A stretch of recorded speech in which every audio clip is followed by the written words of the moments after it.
박정희 대통령께서 없었다면 지금의 우리 대한민국이 지금보다 훨씬 못했을 것이라고 확신합니다. 산업화 햇살로 밥을 지어 먹게 해주신 박정희 대통령님을 기억하고 존경합니다. 끝까지 집행하면서 맞선 적은 없었습니다. 한미 관계가 복원되고 그것이 한미일 공조로 이어졌습니다. 저는 대단한 성과였다고 생각합니다. 우리 윤석열 정부는 그것 하나만 두고도 역사 속에서 평가받을 것이라고 저는 생각합니다. 지금 하는 행동들 보면 이거는 박근혜 탄핵 전야로 간다. 이 중구난방식으로 당이 가서는 안 된다고 봅니다. 자, 요즘요 한동훈 국민의힘 대표가 약간 보수 여론을 의식하는 듯한, 조금 더 나아간 표현을 쓰자면 보수 결집을 생각하는 듯한 이런 행보를 보이고 있다는 평가 분명히 받고 있습니다. 그런데요, 이런 상황에서 한동훈 대표에 대해서 지속적으로 비판적 입장을 내왔던 홍준표 대구시장, 오늘 몇 가지 얘기를 꺼내놉니다. 역시 한동훈 대표 얘기가 들어가 있고요. 또 아울러서 윤석열 대통령과 관련된 얘기도 들어있는데요. 우선 첫 번째 목소리 들어보겠습니다. 나는 이 당을 30년 지켜온 사람이야. 그런데 윤 대통령은 용병이야. 지금 당대표도 용병이야. 용병들이 이 당에 대한 예정이 있겠나 이 말이야. 근데 해체대로 안 놔두고 겨우 살리놨더만은 그 뒤에 들어온 거는 전부 용병이야. 용병들이 들어와서 당을 계속 망치고 있다 이 말이야. 윤 대통령이 용병으로 들어와서 정권 교체를 해줬으니까 우리가 고마워해야 될 대상이야. 근데 나머지 애들은 당의 분란만 일으켜. 용병 얘기를 뭐 한참을 했습니다. 화면으로 뭐 핵심 내용 좀 정리해 볼까요? 이겁니다. 홍준표 대구시장이 말하고자 했던 용병 얘기를 꺼내서 말하고자 했던 내용은 이걸까요? 지금 당대표도 용병이다. 한동훈 대표. 이 용병들이 이 당에 대한 애정이 있겠나? 물론 윤석열 대통령도 용병이라고 표현했습니다만 윤석열 대통령에 대해서는 그래도 당에 기여한 바가 있다. 대선을 통해서. 그러나 그 나머지 용병들은 분란만 일으키고 애정도 없다. 이런 취지로 지금 얘기를 했거든요. 이준우 국민의힘 미디어특위위원 나와 계신데요. 같은 용병이지만 윤석열 대통령과 한동훈 대표를 나눈 것 같거든요. 굉장히 그렇게 당의 분란만 일으키는 거는 다른 용병들이에요. 네. 이거 어떻게 들으셨어요? 네.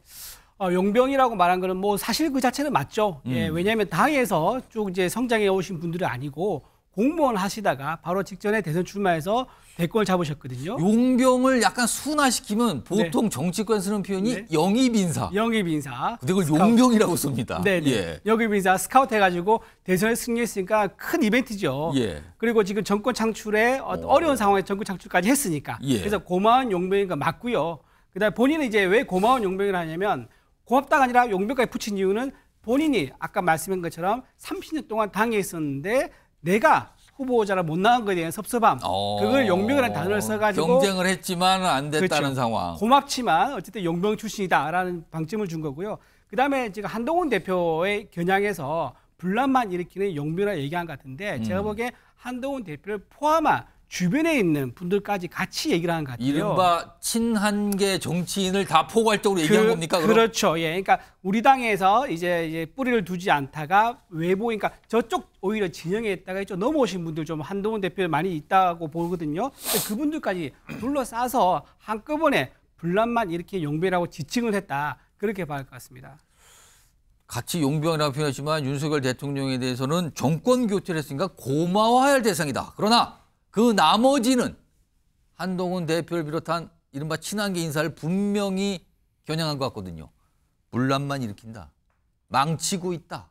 이렇게 약간 차별화 또는 다르게 지금 설명을 하고 있어요. 홍준표 대구시장이 용병 얘기 말고 또 한 것도 있습니다. 근데 여기에는요. 본인이 뭐라고 조언을 좀 했다. 뭐 제안을 했다. 그리고 민주당 얘기가 살짝 들어가 있습니다. 들어보시죠. 그래서 한 달 전에 내 대통령한테 그런 이야기를 했습니다. 정부 싹 바꿔라. 대통령실도 싹 바꿔라.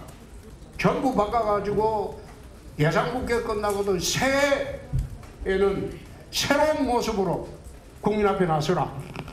당이 그게 수습이 안 되면 당은 포기해라. 안 되면 민주당하고 협상해라. 그렇게 해서라도 나라를 정상화시켜라. 우리 당이 협조 안 하면 민주당하고라도 협상을 하는 게 옳지 않겠나? 그 이야기입니다. 그건 대통령한테 물어봐야지 저한테 왜 물어봅니까? 여당의 역할이 뭐예요? 아무 역할이 없잖아요. 걸핏하면 내부 분란만 일으키는 여당. 윤 대통령은 5년하고 나쁜 것뿐이야. 근데 이 당에 기대할 거 없으면 민주당하고 협력이라도 해서 나라를 안정시키고 나라를 정상적으로 끌고 가는 게 그게 맞지 않아요? 윤석열 대통령에 대해서 약간 뭐 지적을 하는 건지 아닌 건지 약간 애매한 상황인데 분명한 거는 민주당 얘기를 꺼냈어요. 화면으로 다시 한번 정리해보죠. 그 대목입니다. 한 달 전에 윤석열 대통령에게 얘기했다. 싹 바꿔라. 그러면서 만약에 당이 수습이 안 되면 여기서 당은 여당이에요. 여당이 수습이 안 되면 포기하라고 했어요. 그리고 안 되면 민주당과 협상하라고 내가 이렇게 얘기했습니다. 윤석열 대통령에게. 이 얘기를 꺼내놓은 겁니다.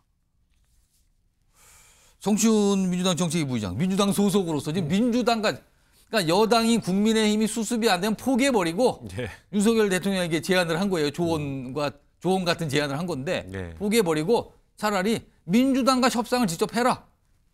민주당 소속으로서 어떻게 들으셨습니까? 요즘 홍준표 시장님 뉴스 안 보시는 것 같아요. 그러니까 지금 한동훈 대표가 주장하고 있는 뭐 대통령과 독대할 때 면담할 때 주장했던 것들이 있잖아요. 뭐 인적 쇄신하라, 특별감찰관 수용하라, 뭐 이런 것들, 국정 운영 기조 바꿔라 이런 것들을 요구했잖아요. 그러니까 홍준표 시장 이야기는 그런 이야기들 자꾸 다른 이야기 하고 있으니까 차라리 그런 이야기만 하는 한동훈 대표 배제하고 민주당과 협상하라는 건데 근데 민주당은 어떻습니까? 민주당은 오히려 더 강한 거 얘기하고 있거든요. 특감 필요 없다. 특검해야 된다라고 주장하고 있고 예. 인적 쇄신 그거 7명 말고 더 예전부터 뭐 이상민 행안부 장관도 바꿔야 되고 국무총리도 바꿔야 되고 책임 있는 장관도 바꾸라고 더 세게 요구하고 있는데 어떻게 한동훈 대표와도 협상을 못하는 걸 더 세게 요구하는 민주당과 협상할 수 있다고 주장하는지 요즘 민주당이 뭘 요구하고 있는지도 모르시고 얘기하는 건지 그리고 보면은 홍준표 시장 항상 뭔가 대통령을 그래도 공이 있다라고 말을 하는 것 같지만 항상 예전에도 대통령 뭐라고 한 다음에 부득이하게 모시고 있다 이랬던 적이 있거든요. 그런 것처럼 이번에도 뭔가 대통령을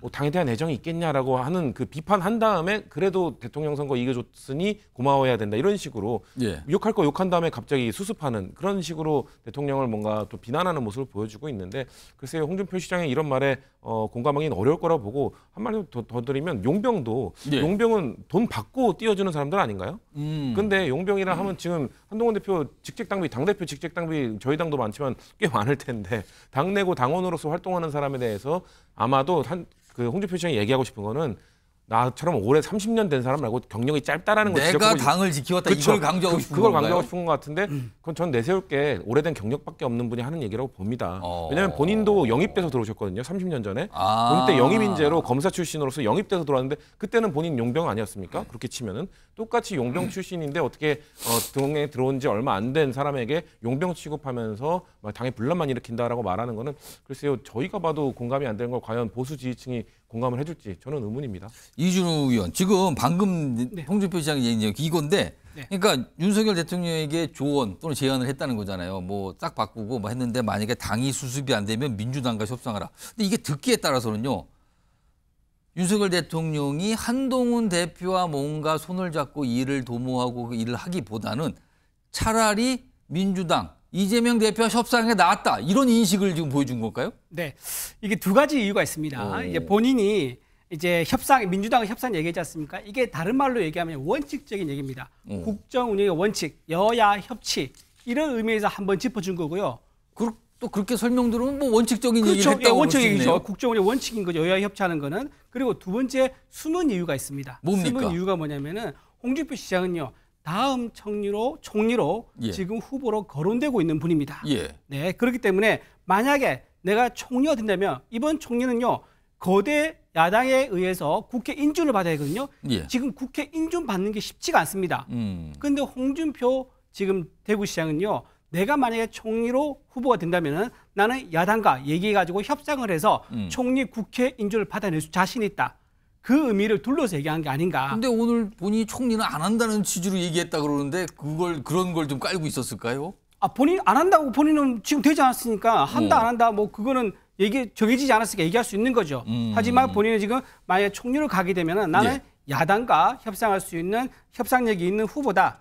예, 지금 한동훈 대표보다는 내가 정치력이 훨씬 많기 때문에 내가 가능한 이제 참고가 된다. 이제 그 말씀하는 것 같아요. 그리고요. 본인이 이제 제안을 한 거에 대해서 뭐 기자들이 물어보잖아요. 뭐 혹시 윤석열 대통령이나 뭐 대통령 반응이냐. 근데 거기다 물어보지 왜 나한테 물어보냐 또 이랬어요. 뭐 답변을 못 받은 걸까요, 그거는? 글쎄요. 답변을 지금 기자들 근데 인사는요. 뚜껑 열기 전까지는 최종적으로 알 수 없는 거 아닙니까? 그러다 보니까 좀 조심을 하는 게 아닌가 싶습니다. 아무튼 홍준표 대구시장, 윤석열 대통령, 한동훈 대표, 용병이라고 똑같이 표현을 썼습니다만 평가가 좀 사뭇 다르죠? 여기는 기열한 게 있다. 여기는 당을 말아먹고 있다. 이렇게 또 평가를 합니다. 그러면서 민주당 얘기가 있고 나는 상황입니다. 많은 분들이 오늘 이 얘기를 좀 하시더라고요.